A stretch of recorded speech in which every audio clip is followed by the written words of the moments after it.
Assalamualaikum Horas, apa kabar pemirsa? Saya Emir Purba, senang sekali dapat kembali hadir di hadapan Anda dalam program Dialog Khusus yang pada hari ini kita akan membahas tema budaya sensor mandiri. Sudah bersama kita kedua narasumber dari Lembaga Sensor Film. Yang pertama ada Ibu Triwidyastuti Setyaningsih atau kerap disapa Ibu Wiwit. Wiwit ya. Baik. Narasumber kedua ada Ibu Saptani Noviastri, kerap disapa Bu Tita. Ya. Yang pada hari ini kita akan ditemani dengan dua narasumber yang luar biasa yang akan membahas mengenai budaya sensor mandiri. Baik Ibu, pada saat ini era digital membuat setiap dari kita itu sangat mudah mengakses apapun, termasuk salah satunya yaitu film. Yang pada saat ini sudah banyak sekali platform ataupun media-media yang kita dapat dengan mudah mengakses film apapun itu, film dari manapun itu, genre apapun itu.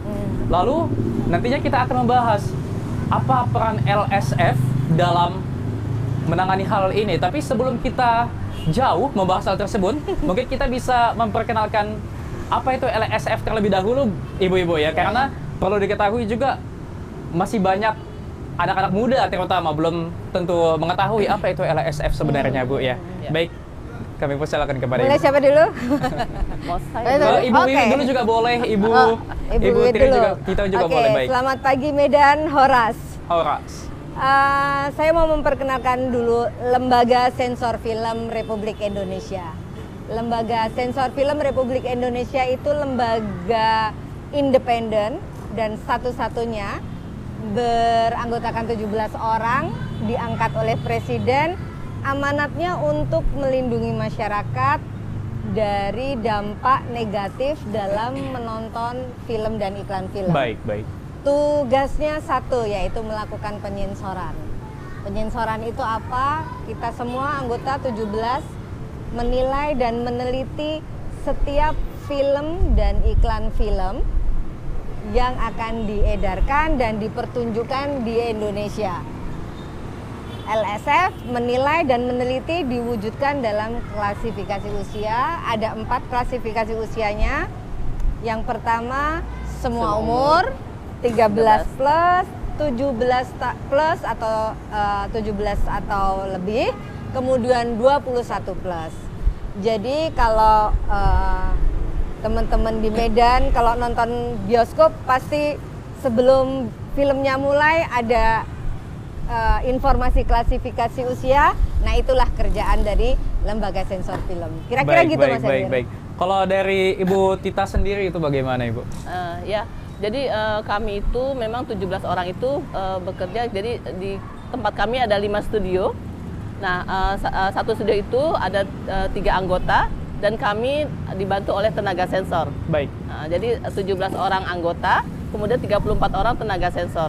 Nah, kami bekerja di dalam satu studio. Jadi kami mulai bekerja dari pagi sampai siang. Kami istirahat, kemudian kami mulai lagi jam 1. Kami mulai sampai sore hari gitu. Nah, filmnya itu bermacam-macam gitu loh. Jadi ada film untuk televisi, untuk layar lebar, dan untuk jaringan teknologi informasi. Baik. Nah, jadi kami 17 orang diangkat oleh, tadi disampaikan oleh Ibu Wiwit, diangkat oleh Presiden. Jadi lembaga independen yang berkekuatan hukum, jadi diangkat oleh Presiden, dan kami bertanggung jawab kepada Presiden melalui menteri. Gitu loh. Menterinya siapa ya di dalam undang-undang itu yang menyelenggarakan urusan pemerintahan di bidang kebudayaan. Jadi karena saat ini ada Kementerian Kebudayaan, jadi kami bertanggung jawab kepada Menteri Kebudayaan. Baik Ibu. Mengenai era digital yang tadi sudah saya sampaikan di awal, Ibu. Lalu bagaimana pandangan LSF sendiri mengenai era digital yang sekarang ini cukup masif ya, terutama penyebaran film itu sudah cukup mudah pada saat ini. Ya. Itu tantangan buat LSF. LSF tuh menyadari benar bahwa teknologi itu berkembang dan berubah. Dari mekanik, analog, sekarang digital. Jadi masyarakat mengkonsumsi film dan iklan film sudah dalam bentuk digital. Ada konvergensi media ya. Dulu dijadiin satu tuh antara komputer, TV, radio, dan komputer dan handphone ya. Jadi alat-alat itu jadi satu menjadi alat yang sekecil ini, jadi smartphone dan Betul, TV, smart TV ya. Jadi kami menyadari bahwa masyarakat sekarang satu, sangat mudah berinteraksi dengan media. Kedua, sangat mudah mengakses film dan iklan film kapan saja, di mana aja, sama siapa saja. Yang ketiga adalah masyarakat mudah untuk mengisi konten dan menyebarluaskannya. Jadi LSF menyadari bahwa kami tidak bisa melindungi, karena amanatnya kan melindungi masyarakat dari dampak negatif ya. LSF menyadari benar kami tidak akan lebih cepat dari jempol masyarakat mencet layarnya. Betul sekali. Kami tidak bisa tinggal di antara jempol dan layar. Jadi mengatasi itu, LSF tidak hanya menyensor aja, tetapi LSF juga meliterasi baik pembuat filmnya maupun masyarakat. Berarti Jadi, tentunya ada langkah pencegahan terlebih dahulu Bu ya, betul, sebelum langkah penanggulangan. Betul. Baik. Itulah yang LSF lakukan, menumbuhkan kesadaran masyarakat untuk memfilter atau melindungi diri mereka dari dampak negatif tontonan yang mereka pilih untuk dilihat. Itu kira-kira Mas.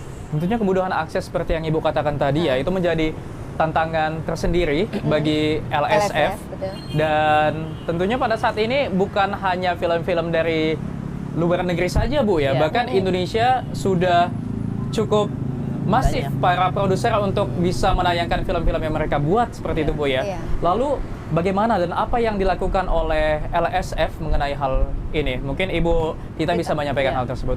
Jadi kami itu dalam bekerja itu tidak lepas dari aturan perundang-undangan. Jadi kami punya undang-undang, kemudian turunannya PP, kemudian peraturan Menteri Pendidikan dan Kebudayaan. Nah, jadi kami bekerja melalui itu, tapi juga kami tidak hanya 3 aturan itu, tapi kami juga melihat aturan lain. Karena di dalam itu ada pornografi, jadi kami harus melihat undang-undang pornografi, kemudian terkait dengan harkat martabat manusia juga kami harus melihat undang-undang itu, kemudian terkait dengan narkotika, zat adiktif lainnya itu nafsa, itu juga kami harus melihat undang-undang narkotika. Kemudian jadi kami dalam itu ada 6 hal yang sensitif, yang kami sebut sensitif. Jadi tidak serta-merta kami lihat itu apakah film tersebut mengandung pornografi, apakah ada unsur kekerasan, apakah ada ini. Jadi itu yang kami lihat. Kemudian kami klasifikasi usia gitu. Baik. Karena kan tadi disampaikan Bu Wit, dengan mudah orang sekarang mengakses itu kan, mengakses film itu melalui handphone gitu kan. Jadi kami mencegah itu agar tidak terjadi dampak negatif gitu loh. Baik. Tadinya kita sudah membahas bagaimana dunia digital bisa mempermudah kita untuk mengakses film, dan juga lalu apa peran LSF itu sudah kita bahas. Dan yang jadi pertanyaan adalah bagaimana mekanisme LSF untuk mensensor sebuah film. Apa-apa saja unsur-unsur yang harus disensor, mungkin kita bisa membahasnya di segmen berikutnya. Kita masuk break sejenak.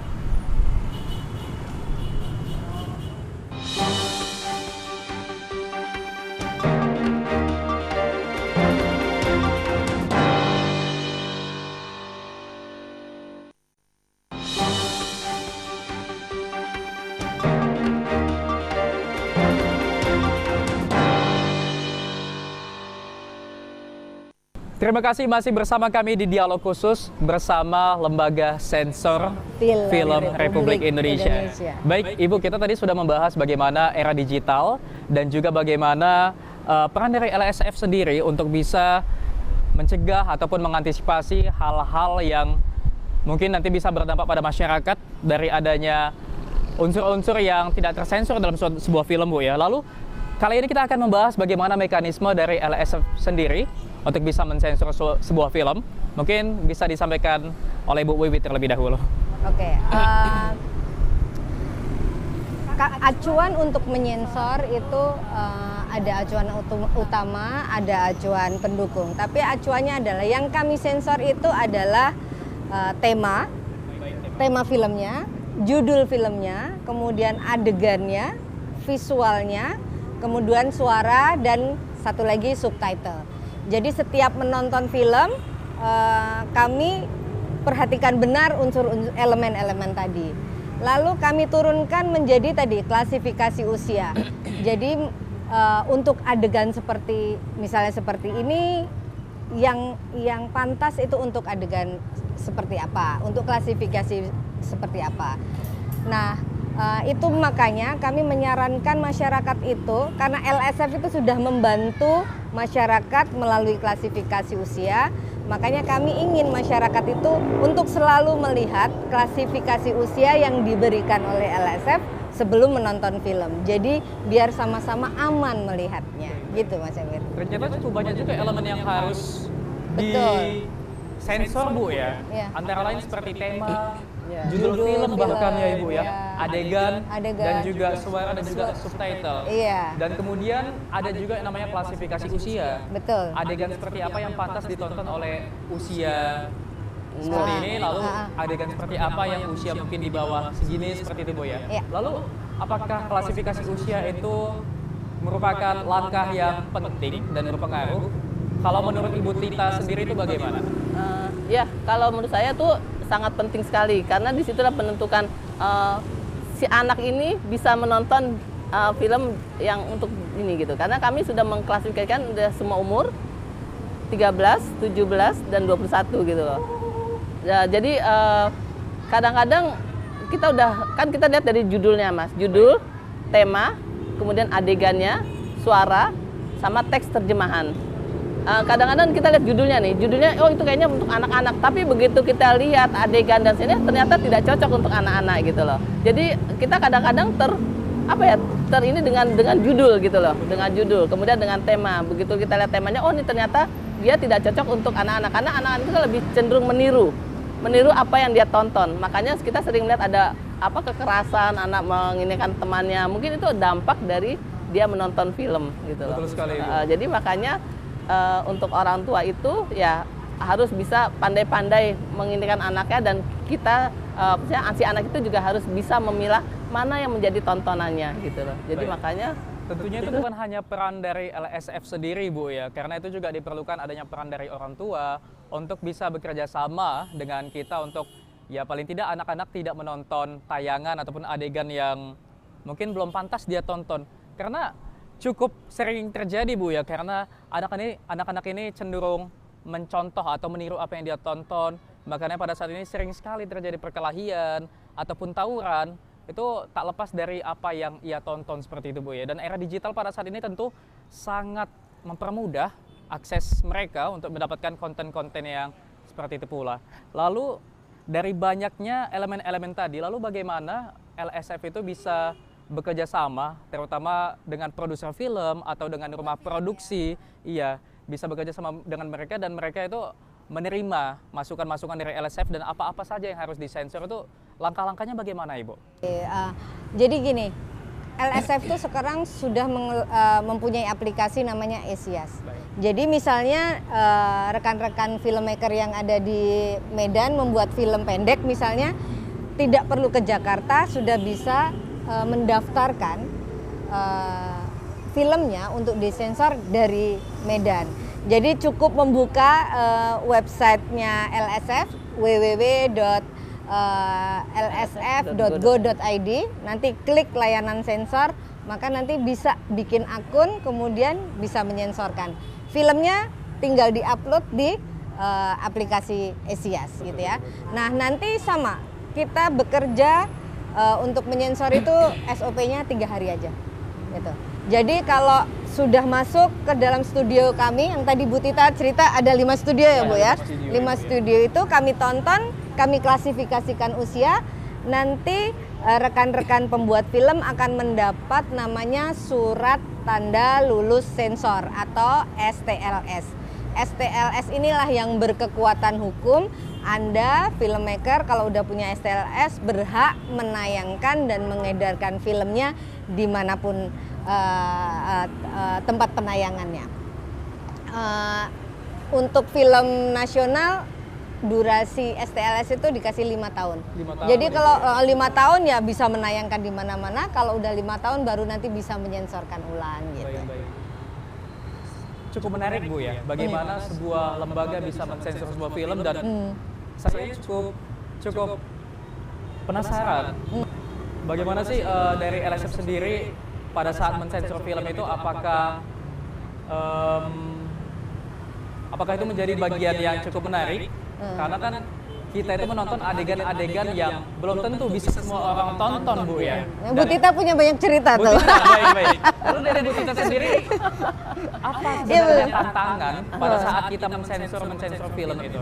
Bu Tita itu sering dapat tuh film yang ada mutilasinya ya Bu ya. Ada macam-macam. Tadi Mungkin Bu Bu Tita bisa menyampaikan apa saja tantangannya Bu dalam hal mensensor sebuah film? Iya, jadi gini Mas, jadi kami tuh kan tadi udah saya sampaikan ya, kami tidak lepas dari aturan ya, peraturan undang-undang. Jadi di pasal 6 itu di Undang-Undang Perfilman itu ada tidak boleh mengandung pornografi, tidak boleh mengandung nafsah, tidak boleh mengandung harkat martabat manusia, tidak boleh mengandung kekerasan dan sebagainya. Nah, dalam menyensor itu kami memang kadang-kadang agak gitu loh, wow gitu kan. Jadi apalagi film horor itu, jadi kami benar-benar tidak boleh tutup mata, tidak boleh. Jadi kami harus melototin begitu dari mulai film itu sampai akhir, karena kami harus mencatat setiap adegan-adegan, setiap menit, setiap detik itu harus kami catat gitu loh. Jadi seperti tadi sampaikan Bu Wit, saya pernah melihat itu film mutilasi Mas, maaf. Kemaluan anak itu digigit oleh ibunya, gitu loh. Itu yang betapa kejam itu, akhirnya kami ini rasanya tidak bisa untuk ini. Jadi akhirnya kami kasih catatan, karena sekarang LSF itu tidak menggunting gitu loh.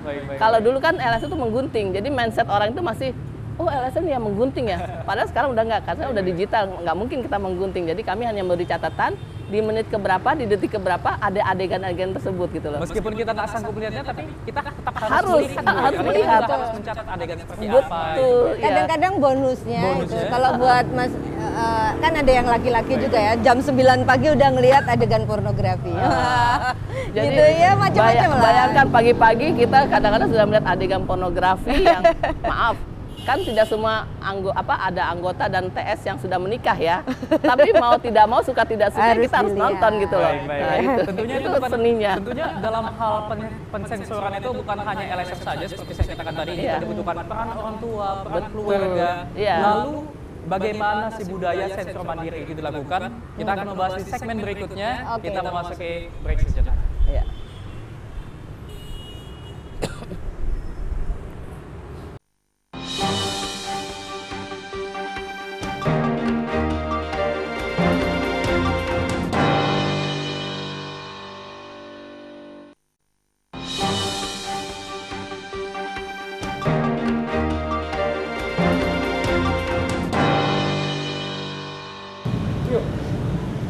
Baik, terima kasih masih bersama kami di Dialog Khusus bersama Lembaga Sensor Film Republik Indonesia. Iya, LSF. Tadi kita singgung awalnya yaitu mengenai langkah untuk sensor mandiri ini, Bu ya. Lalu apa maksud dari budaya sensor mandiri itu yang dijauhkan oleh LSF? Oke, secara singkatnya adalah perilaku sadar dalam memilah dan memilih tontonan. Tadi di awal saya udah bilang kalau LSF udah ngasih klasifikasi usia. Itu adalah bantuan pertama untuk masyarakat agar film yang ditontonnya itu sehat, bermanfaat. Jadi harus dipilah dan dipilih mana yang film yang akan dikonsumsi oleh masyarakat. Jadi kami menggalakkan gerakan nasional budaya sensor mandiri agar masyarakat tumbuh awareness-nya kalau menonton film, pilah dulu film yang bermanfaat untuk penontonnya. Kalau di TV biasanya ada bacaannya Bu ya, Iya. ada sebuah umur, Betul. ada RBO, 13 Iya. Lalu tentunya diperlukan peran dari orang tua, keluarga untuk bisa betul-betul mengimplementasikan hal tersebut, Ibu ya. Lalu siapa saja yang menjadi bagian dari sensor mandiri selain dari keluarga dan LSF? Iya. Ya, jadi kami itu Mas di LSF itu ada sosial budaya sensor mandiri dan literasi. Literasi ada dari edukasi hukum. Nah, kalau sosial BSM itu kita menyingkatnya BSM ya, Mas, Gerakan Nasional Budaya NBSM. Nah, itu pesertanya itu tidak hanya orang tua, tapi juga ada guru, terus ada tokoh agama, kemudian pokoknya macam mahasiswa gitu kan, dan dengan latar belakang yang bermacam-macam gitu kan. Dan kami undang dalam satu tempat, kami sampaikan sosialisasi budaya sensor, karena itu juga salah satu tugas dari lembaga sensor film, mensosialisasikan pedoman dan kriteria film. Itu jadi satu. Jadi kami tidak dengan gencar-gencarnya kami melakukan gerakan nasional budaya sensor mandiri ke seluruh provinsi. Gitu. Melalui gerakan itu kami coba bagaimana memilah dan memilih tontonan agar masyarakat tahu bahwa ini loh yang sudah diberikan klasifikasi oleh LSF gitu. Jadi apalagi ya tadi yang sampaikan anak itu kan dia dengan usia yang masih ini kemudian nontonnya apalagi di bioskop juga. Nah kadang-kadang orang tua tidak menyadari itu akan berpengaruh terhadap psikis anak ya. Nah jadi itu yang gimana LSF harus gencar-gencarnya melakukan gerakan nasional budaya sensor mandiri. Tadi Mas Emir kan tanya siapa aja gitu ya. Iya. Ini yang di hilir ya. Yang di hulu untuk budaya sensor mandiri tadi Bu Tita sudah menyinggung sedikit literasi. Literasi inilah yang kami sampaikan kepada filmmakernya. Jadi kami menjaganya dari hulu dan hilirnya. Kalau hulu literasi kepada filmmakernya, bahwa apa yang mereka buat itu akan berpengaruh pada penontonnya. Betul. Maka kalau filmmakernya mau menjaga dari yang mereka buat, mau menjaga temanya, judulnya, adegannya, maka semua masyarakat, lapisan masyarakat di Indonesia bisa saling menjaga, tetap nonton film, tetap terhibur, tetap bisa belajar, tapi juga sehat dalam menonton. Itu sih tujuannya. Dan produser dan rumah produksi tetap bisa membuat suatu karya Bu ya, tanpa adanya mungkin bisa dikatakan tanpa takut disensor LSF. Bahkan mereka bebas berkreasi gitu selama berkreasi, dijaga sendiri. Lalu kita kan tadi sudah membahas bagaimana budaya sensor mandiri itu dilakukan dari hilir ke hulu atau dari hulu ke hilir. Lalu bentuk-bentuk seperti apa atau cara-cara seperti apa yang bisa dilakukan oleh keluarga, orang tua, saudara, mungkin anak kecil. Bagaimana bentuk-bentuk yang bisa dilakukan untuk kita bisa melakukan budaya sensor mandiri? Mungkin kalau orang tua kalau orang tua mungkin dampingi anak saat menonton. Dan usahakan tidak lebih dari 2 jam di sana. Jadi kalau anak asik dengan gadgetnya itu orang tua harus curiga gitu loh. Kalau dulu kan anak nggak ini, tapi kalau sekarang itu harus dicurigai, kok ini anak asik sekali, apa yang ditonton. Nah itu orang tua harus aware, harus memperhatikan apa sih yang kamu tonton gitu. Ada sedikit perhatian gitu. Kemudian tidak lebih dari 2 jam untuk menonton itu gitu loh. Karena dampak dari gadget itu sangat-sangat ini banget mempengaruhi gitu. Jadi yang kami sampaikan tersebut itu dampingi anak saat menonton, kemudian tidak boleh lebih dari 2 jam, dan itu yang terus kami gaungkan kepada yang ada. Terus kalau untuk kakaknya itu kami pesan supaya adiknya itu coba dilihat gitu. Kadang-kadang kan orang tua sibuk, saking biar anaknya tenang kasih aja gitu kan, sekarang dengan mudah dan gampangnya itu gitu. Jadi tidak hanya orang tua ya, kalau Bu Tita ya, kakaknya juga harus memberikan contoh. Biasanya kan ada anak-anak yang look up to kakaknya ya, ngikut aja apa yang dilakukan kakaknya. Padahal kakaknya mungkin udah 13 tahun, adiknya masih belum 13. Jadi kakak juga punya tanggung jawab untuk memilihkan film untuk adiknya gitu. Lalu pertanyaan terakhir ini Bu, apa langkah ke depan yang akan dilakukan LSF dan apa harapan dari LSF sendiri terhadap masyarakat, terhadap para produser film, pegiat film, para sineas, dan lain sebagainya? Mungkin kita bisa dimulai oleh Bu Wiwi terlebih dahulu. Baik, yang pasti yang akan kami lakukan adalah budaya sensor mandiri ini kami akan push untuk menjadi gerakan nasional. Jadi kalau gerakan nasional insya Allah, karena kami tadi cuma 17 orang gitu ya, kami harus bersosialisasi di 38 provinsi. Itu mungkin berat sekali ya. Hanya 17 orang. 17 orang ya. Jadi kalau kami bisa menjadikan budaya sensor mandiri ini menjadi gerakan nasional, itu akan lebih masif, lebih luas. Jadi proteksi terhadap masyarakat dari dampak negatif film lebih efisien ya dilakukan. Itu ya. Dan untuk ini kami memang juga, karena yang diundang tuh biasanya dalam sosialisasi kami juga mengundang kepala dinas gitu. Jadi ada dinas kebudayaan, kemudian pokoknya dinas pendidikan, terus juga ada kami undang biasanya perwakilan dari lembaga gitu, Mas. Jadi kami minta supaya tidak hanya sampai di sini pada saat kami sosialisasi, tapi untuk melanjutkan terus gitu, karena 38 provinsi itu kan sesuatu yang wow gitu kan, dengan 17 anggota gitu kan. Jadi kami mulai dari kami dulu, nanti kami minta untuk dilanjutkan kepada ini. Jadi tokoh agama juga nanti menyampaikannya pada saat dia berdakwah sambil itu menyampaikan. Kemudian guru juga di kelas dia menyampaikan kepada muridnya gitu. Itu yang selalu kami pesankan, karena sangat disayangkan kalau hal ini berhenti hanya sampai di kami saja gitu loh. Jadi kami harapannya itu terus mengalir sampai yang hadir pada saat itu gitu. Itu sih harapan kami. Sudah 30 menit kita Sudah. Ya. Ibu bahas mengenai Cepet ya. LSF dan juga sensor mandiri yang harus dilakukan oleh masyarakat agar generasi muda kita, anak-anak kita tidak tercemar Ya. oleh adegan-adegan yang belum pantas ditonton atau konten-konten yang muatan negatif dan lain sebagainya. Dan tentunya perlu adanya kerjasama dan kolaborasi dari semua pihak, baik dari yang atas sampai dengan yang Semua ekosistem. Baik. Itu tadi dialog khusus bersama lembaga sensor film Republik Indonesia.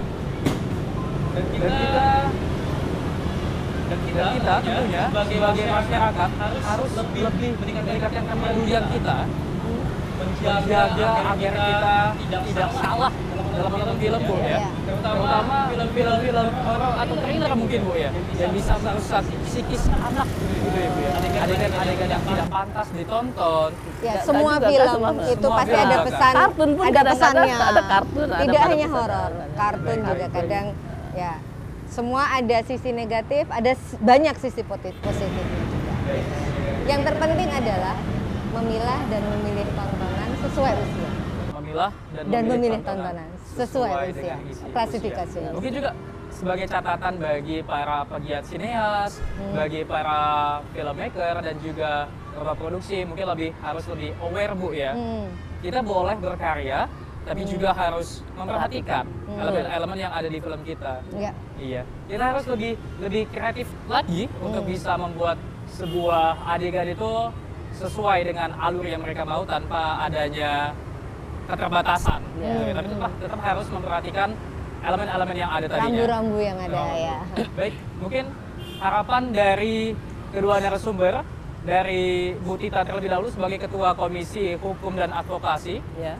Mungkin harapan dari Ibu kepada masyarakat itu bagaimana? Jadi harapan kami itu tontonlah sesuai dengan klasifikasi usia, teruslah berkarya untuk filmmaker, untuk para pembuat film, khususnya anak SMK, Mas. Jadi kami juga sasarannya ke SMK nih, SMK jurusan perfilman gitu loh. Kemudian mahasiswa juga jurusan perfilman dan para filmmaker gitu. Teruslah berkarya, berinovasi, tanpa maksudnya tapi tetap memperhatikan rambu-rambu yang tadi saya bilang yang sensitif itu, tetap memperhatikan. Dan kepada orang tua dalam Gerakan Nasional Budaya Sensory Mandiri, mari memilah dan memilih tontonan sesuai dengan klasifikasi usia. Jangan sampai anak-anak kita itu terini dari konten negatif gitu loh. Lalu Bu Putri sendiri apa harapan kepada masyarakat? Kalau terhadap masyarakat, silakan nikmati film, hiburan, dan pendidikan. Tapi jangan lupa untuk selalu melindungi diri masing-masing dan keluarga tentunya dengan sadar dalam memilah dan memilih tontonan. Budaya bangsa kita banyak sekali, kita juga harus menjaganya. Hal-hal positif harus ditingkatkan, hal-hal negatif dieliminir saja. Terima kasih. Baik. Itu tadi dialog kita bersama Lembaga Sensor Film Republik Indonesia bersama kedua narasumber kita, Ibu Wiwit sebagai Ketua Komisi 1 Lembaga Sensor Film. Betul. Dan juga Bu Tita sebagai Ketua Subkomisi Hukum dan Advokasi Lembaga Sensor Film. Baik, terima kasih pemirsa telah menonton dialog khusus pada hari ini. Saya Emir Purba beserta kru yang bertugas pamit undur diri. Terima kasih, Horas, sampai jumpa. Wassalamualaikum. Waalaikumsalam. Terima kasih.